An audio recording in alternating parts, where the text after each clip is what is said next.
Alrighty guys, what's going on? This will be Dorian, and this is going to be Dorian Daily number 9 maybe. I don't know. I've been meaning to do one of these for a really long time. I want to do a high level gameplay, and this will be as SaintVicious point of view. So this will be a jungle Riven game by the looks of it. Right now this is currently live, so anything you see on the screen is all SaintVicious' control, so just keep that in mind. I've been being asked to do these for a very long time, and it is almost impossible to get a hold of any kind of high-level wall replay files. So the only way to do it is to have a point of view of this certain person.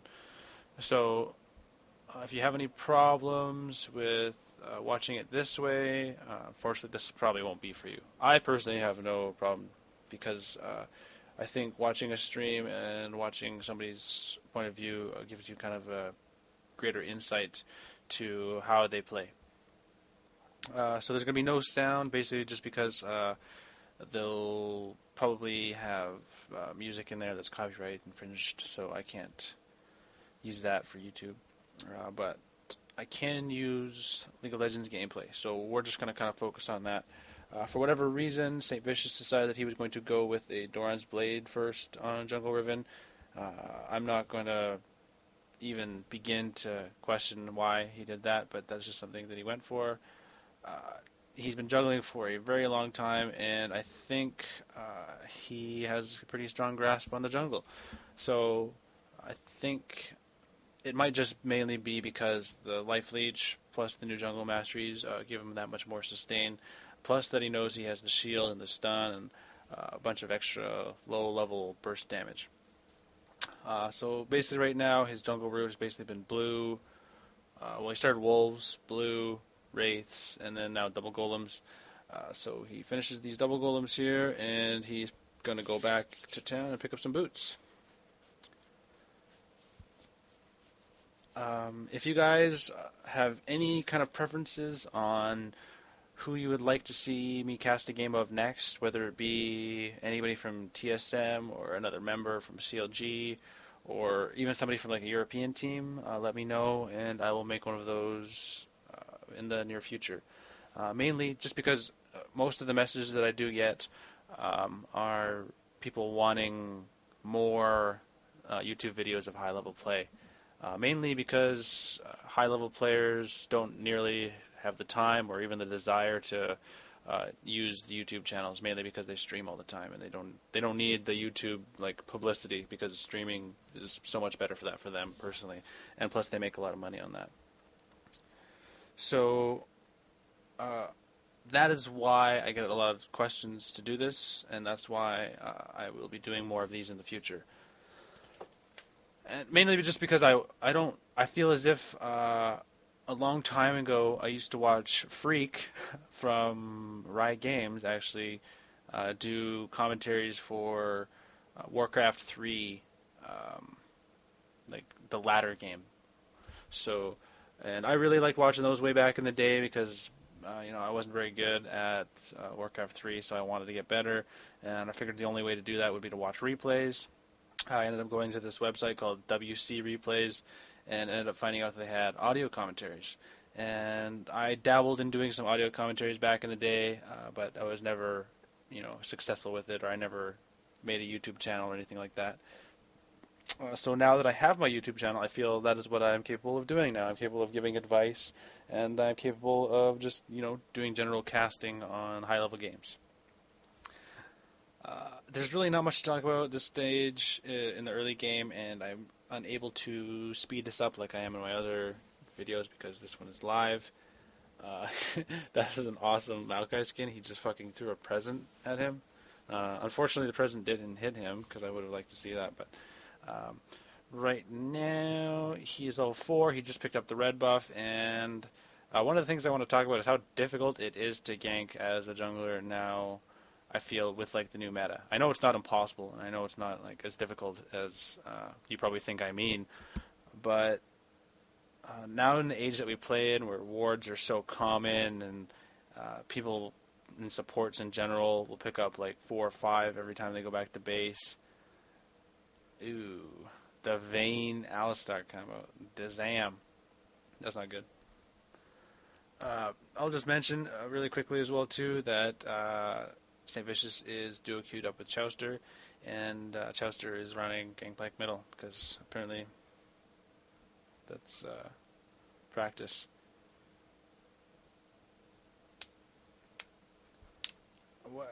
Maybe it was just matchup-wise. Yeah, they wanted him to go against Caston, most likely. I don't have the sound on, so I can't exactly tell you why the reasoning is, but SaintVicious is trying to get some action going in on this cannon. He probably would have been able to do some work if he didn't get stunned right there. If he would have dodged at least one of the spells, I think he would have had a pretty strong chance of picking up a kill there. This is something that I see a lot of junglers do, mainly because a lot of people that jungle watch SaintVicious play, and he always farms the lane wherever he goes after he's ganked. Not always, but only if nobody's around to farm it. Some people assume that this is just a completely terrible thing, and I don't really disagree with them, mainly just because I don't like it when it happens to me. But I can see the logic behind it if nobody's there and the creeps are going to die anyways. So that is probably why he was doing that. But he also probably just wanted the farm, to be honest. Probably wanted the farm more than he wanted to help out. So he picked up blue buff, and I think he probably picked up the blue buff mainly because Chouster doesn't really need it to be successful, and because Morgana is top. And it makes it a lot harder for Morgana to get it when she's way up there. So I think this game, the skill order that SaintVicious is going for is to max the W, it looks like. I've seen a bunch of builds for Riven, and I've seen a lot of really popular builds where they max the W first for the stun and the damage. SaintVicious pops his ultimate here. He completely whiffs on all of his Qs, but that's okay because he's going to run to the tower and die for free anyways. Boop. He hits him with his ult there the last second, so that he ends up picking up the kill just in case nobody hit him. If you weren't aware, if you're being chased like that, you're trying to run away and die to the turret, count in your head to 10 seconds from the last time that you can remember seeing yourself get hit. 10 seconds from that point, and you're safe to die to a turret. That's just something that I don't know if a lot of people know, but that's the way it works. I'm not sure if it's 10 seconds specifically, or I don't know how, but every time I've done that, I've gotten away with it, and I've died to turrets if I really needed to. It looks like he got counter jungled a little bit there, and that's sadness that his top lane died. So there Morgana dies to a gank from Jungle Maokai. And this game has been a little light on the ganks, but it's not due to a lack of trying. He's been trying to gank a lot of lanes, but what I was mentioning before is that at this stage in League of Legends, wars are just so prevalent that you can't even play in a game where every single lane isn't warded to the max. So he's going to try and chase down this cannon, but he's probably gone already. Yeah, he's gone. He's too fast. So SaintVicious, see right here, he didn't decide to go and kill those creeps mainly because probably he saw Morgana coming. So SaintVicious is not a dick. He doesn't just kill creeps just to kill creeps. He was probably doing it at Chouster, maybe to kind of needle him a little bit, maybe give him his little zinger, take some of his creeps.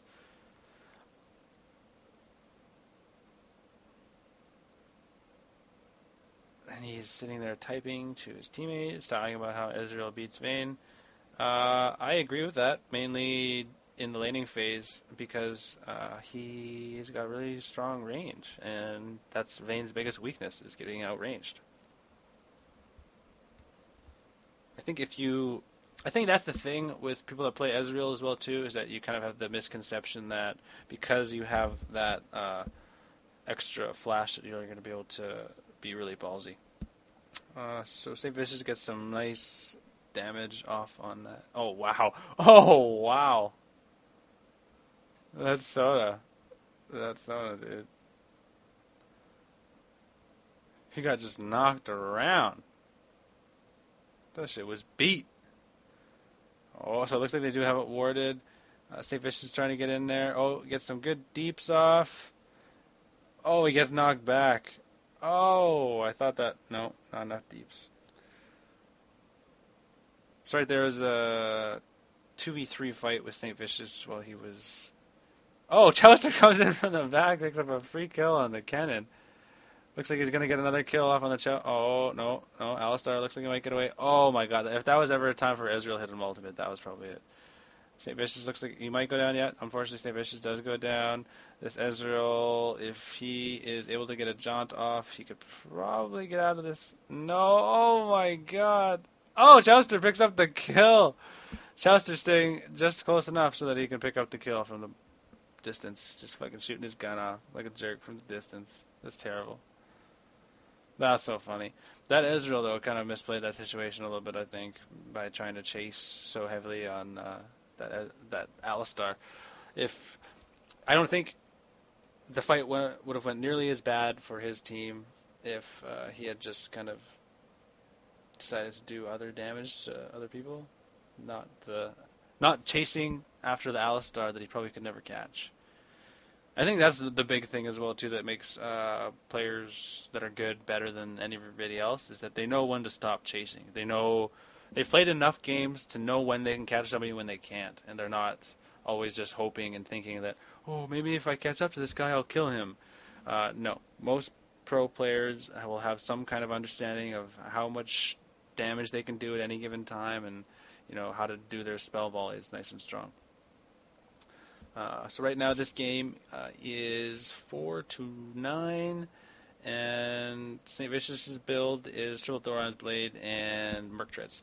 I'm not going to even talk about how I feel about the builds personally. That's mainly because I've never seen a jungle Riven done before, and I don't feel as if he's doing very bad, so this is looking like a pretty viable build.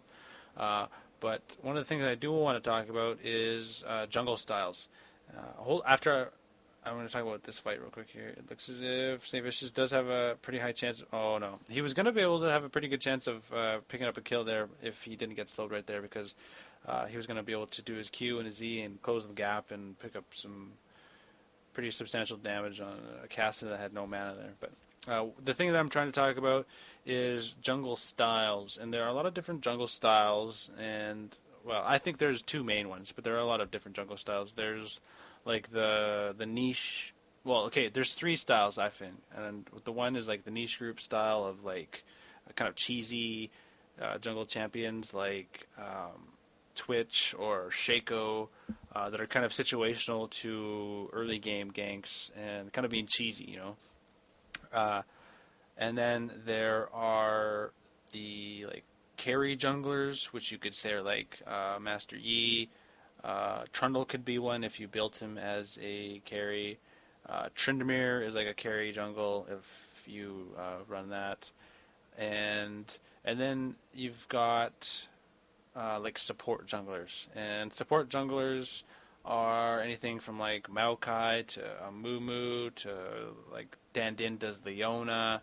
And then there are junglers that are better at being support junglers. Wow, SaintVicious gets a nice stun there off on Sauron. Picks up the kill with his ultimate. That was a nice play by him. It looked like he wouldn't have even been able to pick up the kill there, and he ends up going for it. Picks it up anyways. And Sauron's all mad now. They burned a lot of summoners and ultimates to kill that guy, but it all turned out well for them anyways. Looks like Chalister could get dove here. Oh, one more. Yeah, one more shot. He's going to die. He does go down. I think that he has a pretty good shot of picking up this Alistar right here. Oh, no. Oh, no. Oh, nice. There's a good dodge on the pulverize there. Oh, SaintVicious gets knocked up against the wall. Oh, Sona with a very nice crescendo. SaintVicious gets a really nice stun off there as well, too. His Q is doing lots of work right there. So now it's pretty much just a chasing game. Maokai comes in to try and save them. SaintVicious doesn't pick up the kill. The Sauna does. Now it's just a chasing game on this Maokai. Maokai gets a nice Q off. Oh, this guy. This cannon couldn't have showed up at a better time.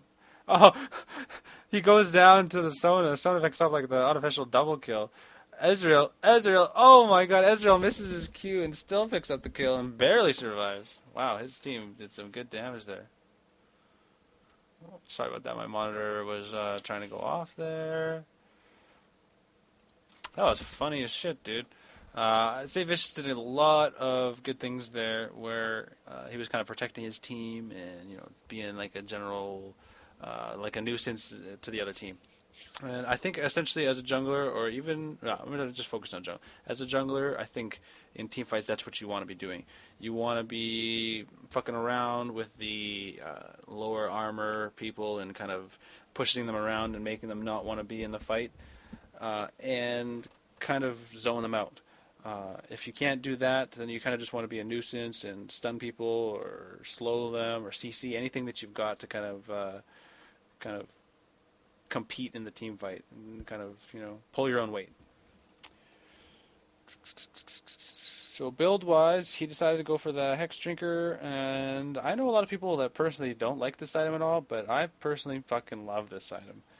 Mainly just because I like baiting people, and I feel as if the shield is really, really strong for baiting, and it gives you a huge, like, it just kind of messes with the other team because they don't expect you to survive the initial burst or the burst at the end of your life.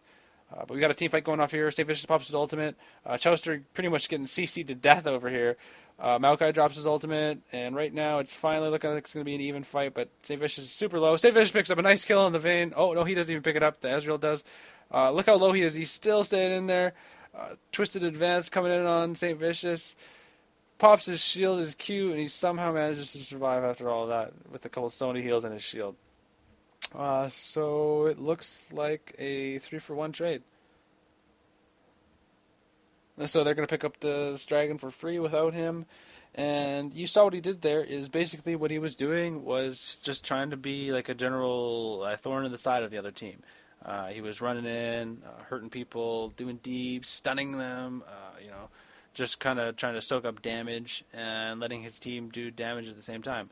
One of the good things about Riven, though, as well too, is that she's able to close the gap. So she's able to close the gap so fast, and she's got a lot of other moves other than just her E, like the Q and the long range ultimate, to kind of do good ganks and good damage.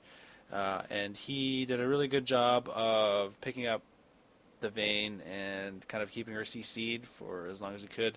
And I think that was probably the key to why they won that team fight, mainly because Vayne is probably a source of the most of their damage. So right now, I probably would like to see him go like Phage next into something else. He probably will go with the Phage next. I can't see what he would be picking up that longsword for, anything other than like a Phage. He might go Frozen Heart to Warmogs. I've seen that a lot more recently after like Atmas. I've seen a lot of people go less Warmogs and like only Frozen Mallet now, mainly because of the little miniature nerf to the Warmogs itself. So right now, at one point they were losing in kills by I think like 5 or 6. So right now it is 14-15, almost tied up. I don't know what this Morgana's doing. You'd figure she'd want this blue buff, but instead she's just screwing around over there in the bushes.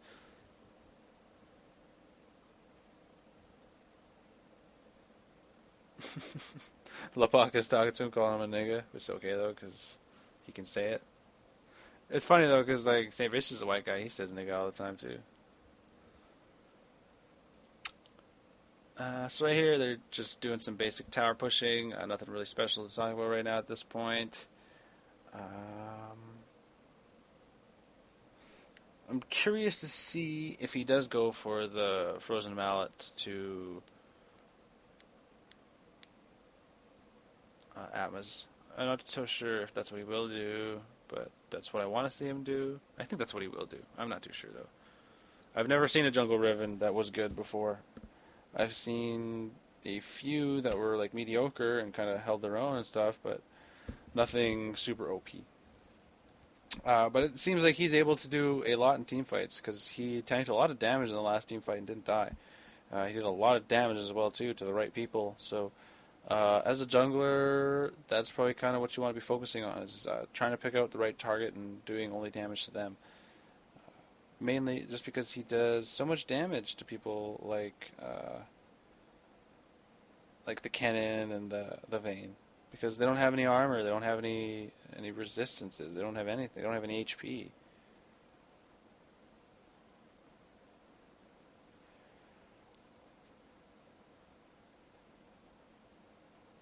And yeah, that's one thing to notice, that he ran jungle Riven and he did not get Regals. So um, there are a couple of heroes that don't need Regals to be viable. Ones that are kind of obvious are like Maokai and Amumu. But Udyr can do it as well too. If you don't want to go the Wriggles route, you go like Phoenix, Jungle, get like Philo Stone, Heart of Gold first on him. But the Doran's Blade route does work. The Doran's route works really well on Lee Sin, actually.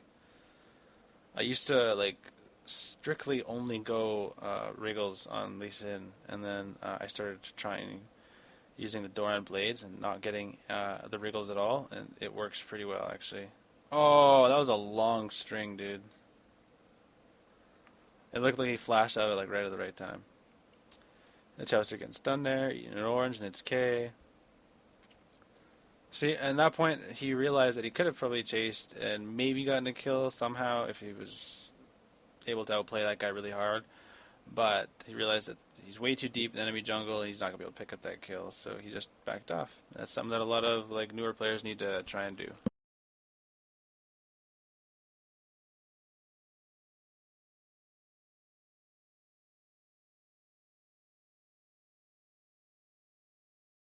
So he's just doing the jungle thing, farming some creeps. And I'll take this chance to talk about a few things that I'm doing until the team fight breaks out. I'm going to be doing an RP giveaway for a $25 RP card to anybody that subscribes or follows to my own TV channel. So if you want some free RP, just go to Own TV, sign up real quick, and subscribe to my channel at OwnTV/DeathCab4Dorian. I'll be doing some more RP giveaways before Christmas coming up here.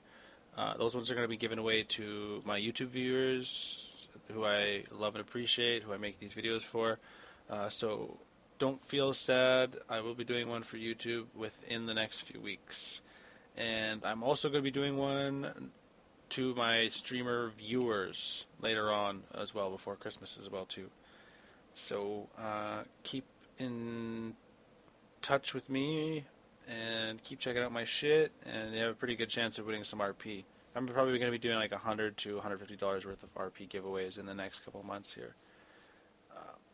I got a couple people that volunteered to send me some RP cards so that I could do some giveaways. So I really appreciate that. I will name drop them and give them a shout out later on down the road when the time comes. But yeah, I've never ever gotten any kind of donations before, and then in the last couple of weeks I got a $10 RP card that somebody was kind enough to give me, and I also talked to somebody else who was going to give me another $25 card. So I really appreciate that, and it's good to know that there are people out there that are like that. So if anybody does want to donate to me, I will leave my PayPal in the description or whatever, but I don't really feel it necessary for anybody to donate to me at all. So don't feel obligated to do that at all. The only reason why I mention that is just because I've probably gotten 25 emails and like 25 YouTube messages on how to donate to me, and I really didn't feel comfortable with it, with mentioning it at all at any point. But now that I have so many people asking me and people starting to want to do so, I figured I would just throw it out there anyways. But like I said, I'm just throwing it out there to anybody that wants to know, and it is an option. You can donate to me, but do not feel obligated to do so. Any donations that you do give to me will just go directly to like RP giveaways for my fans and viewers, or just things to make my computer better or streaming better or anything like that. Um, so I'm just kind of waiting to see something happen in this game because it has been 14 to 15 for the last, like, I don't know, 6 minutes. It's just kind of getting to the point where it's like passive farm game. But I am happy to see that he picked up the frozen mallet. So it's probably going to be him going to get the Atmas next. Unfortunately, their vein disconnected, so they're probably going to pick up a free Baron from this. No, they don't decide to be cheesy and go and pick it up right away. That's the thing I see a lot of teams doing as well, too, when they're... I don't know, it's just kind of the community thing. Somebody will disconnect from the other team and they're like, oh shit, it's free win, let's go pick up Baron. But I think if Ezreal... Well, they ended up picking up a free tower for it, so that's something. It's not nothing.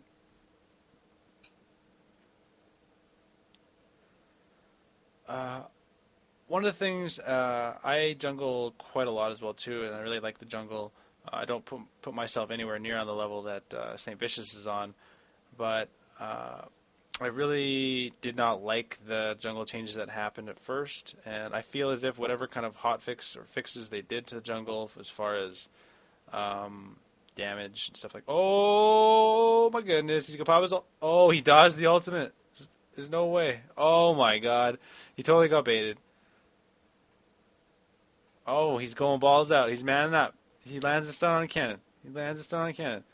Oh, he exhausts the cannon. Oh, he got pulled so far away. Oh, shit. Sona's going to try and get an ultimate. Come on, Sona. Land that ultimate. I know you got it. Oh, there we go. So Sona lands a good crescendo finally after all of that. Gets a good flash to get out of the way as well, too. This is a 3v4 fight for them. SaintVicious getting dangerously low. He kind of ducks out of the way there with all of his dodging stoner spells. Oh, huge. Huge! Everybody gets away somehow. Wow. Ezreal gets away with the Ethereal Jaunt plus Flash. This Morgana, though, refuses to fucking follow any kind of guidelines on how to play properly and comes in from the rear. SaintVicious is desperately low. Looks like Ezreal picked up a kill. Ezreal picked up another kill. Cassidon killed Chowster. And SaintVicious is killing Wraiths. But yeah, that team fight ended up going pretty well for them, I guess, more or less. So it appears as if they're going to try to do Baron, but I don't think... I guess they'll be able to do it. But I just didn't think they had another melee to tank it. Somebody shows up. Oh, this is getting dangerous. See, this is the thing about doing Baron. If your team doesn't commit, this happens. So that guy died. Actually, that was really smart. He ran the other way so that his team wouldn't die, but SaintVicious came back to pick up the kill. So I think if they all tried to run at the same time, they probably... Whoa. Ezreal trying to do some work. Oh my god, get out of the ultimate. Oh! This Ezreal making up for his earlier suckage and starting to pick it up a little bit here. But, I mean, what is a Maokai? He guaranteed that Maokai is going like support Maokai. He's not going any kind of damage build. So what is Maokai going to do to an Ezreal that is designed to kill a champion, whereas Maokai is designed to stop you from moving, basically? Or to mitigate damage with his subpar ultimate. Could you imagine if his ultimate didn't do damage? If Maokai's ultimate didn't do damage after you broke it? How completely and utterly trashy he would be as a champion? Another pretty good team fight, though. I was kind of surprised to see him pick up the Wriggles Lantern, though. But I think the only reason why he did it is because he wanted the armor. I don't know. It doesn't make sense to me personally, but that's just what he went for. Morgana trying to steal his wraiths. He comes in, kills all of them instantly, one shot. Boom, boom, boom.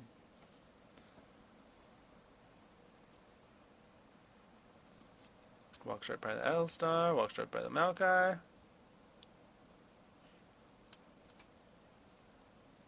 Oh. So it looks as if a team fight might break out here.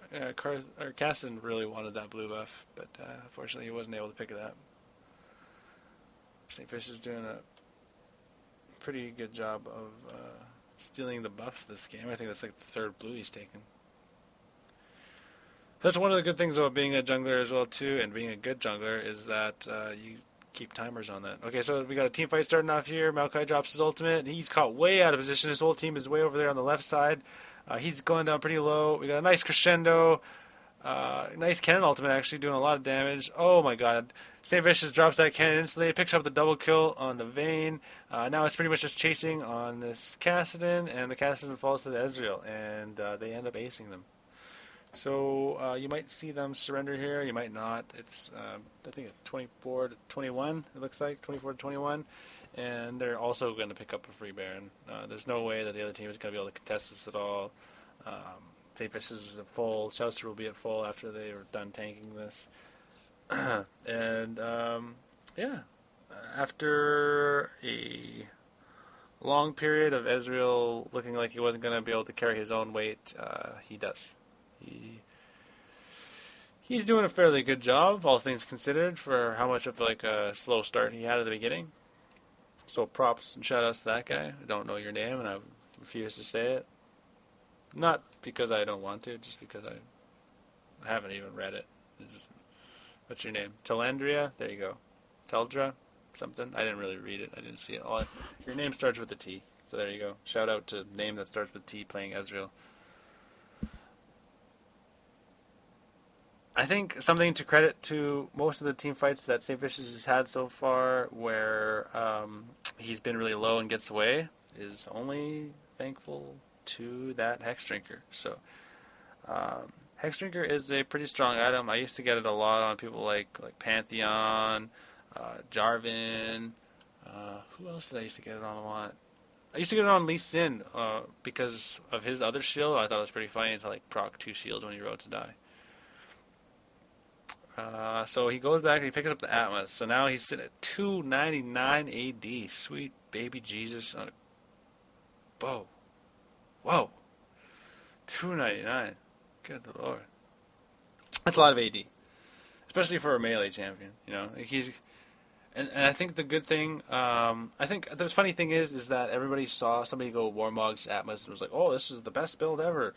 But I think, like, technically, this build here with the Frozen Mallet, which is something that I used to do for a really long time, Frozen Mallet Atmas, is way better. It's because you have a free slow. You have a free like red buff minus like the true damage, right? Every time you auto attack, you're going to slow them down. So it gives you a lot more like not survivability. Yeah, it gives you more survivability in a sense, but it gives you more like versatility because not only do you have slow, you still get majority of the HP.